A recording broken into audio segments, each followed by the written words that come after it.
வணக்கம் நண்பர்களே, நாம் இன்றைக்கி பார்க்க போகிறது வாழைப்பூ வடை பார்க்க போகிறோம். இது வந்து பெண்களுக்கு ரொம்பவே நல்லதுங்க. இது வாழைப்பூ வந்துட்டு பெண்களோட கர்ப்பப்பைக்கும் மாதவிடாய் குளறுகளுக்கும் மிகச்சிறந்தது. வாங்க இதை எப்படி செய்யலாம்னு இன்றைக்கி பார்க்கலாம். வாழைப்பூ வடை செய்கிறதுக்கு ஒரு 1/4 கிலோ கடலைப்பருப்பை ஒரு 2 மணி நேரத்துக்கு முன்னாடியே ஊற வச்சு எடுத்துக்கிட்டேங்க. ஒரு பெரிய வெங்காயம் கட் பண்ணி வச்சுக்கிட்டேன். வாசனைக்காக கொஞ்சம் இஞ்சியை துருவி வச்சுக்கிட்டேன். ஒரு 2 பச்சை மிளகாய் கட் பண்ணிக்கிட்டேன். ஒரு வாழைப்பூ, சின்ன வாழைப்பூ எடுத்தனால எல்லாத்தையுமே க்ளீன் பண்ணி எடுத்துக்கிட்டேன். பொடியாக நறுக்கி வச்சுக்கிட்டேன். கொஞ்சம் கருவேப்பிலை. இப்போது நாம் கழுவி வச்ச கடலைப்பருப்பை மிக்சியில் போட்டு அரைச்சிட்டு வந்துடலாம்.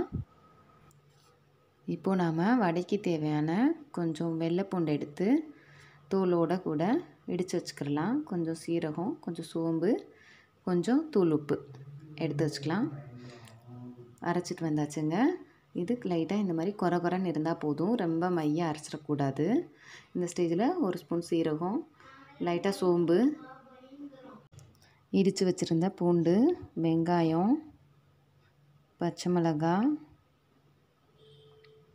இஞ்சி எல்லாத்தையும் ஆட் பண்ணிக்கலாம். இப்போது வடைக்கு தேவையான உப்பு, கருவேப்பிலை ஆட் பண்ணி நல்லா மிக்ஸ் பண்ணிக்கலாம். இப்போது நாம் ஃபைனாக சாப் பண்ணி வச்சுருக்கிற வாழைப்பூவை ஆட் பண்ணிக்கலாம். ஆட் பண்ணிட்டு நல்லா பெசரிக்கலாம். இப்போது இதுக்கு தேவையான உப்பு லைட்டாக ஆட் பண்ணிக்கலாம். வாழைப்பூவை அரைச்சும் போடலாங்க, ஆனால் நான் அப்படியே கட் பண்ணி தான் ஆட் பண்ணிக்கிட்டேன். ஏன்னா அரைச்சிட்டு அதுக்கப்புறம் அதை ஃப்ரை பண்ணும்போது அதில் இருக்கிற சத்து மேக்ஸிமம் கம்மியாயிரும். அதனால நான் வந்துட்டு அப்படியே ஃபைனாக சாப் பண்ண மணிக்கே ஆட் பண்ணிக்கிட்டேன். வடை தட்டுறதுக்கு நம்மளுக்கு பதமாக இருக்குது.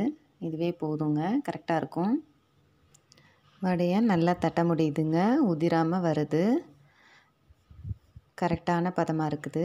இது மாதிரியே தட்டி தட்டி நம்ம எண்ணெயில் போட்டுடலாம். வாங்க, எண்ணெய் காயட்டும்.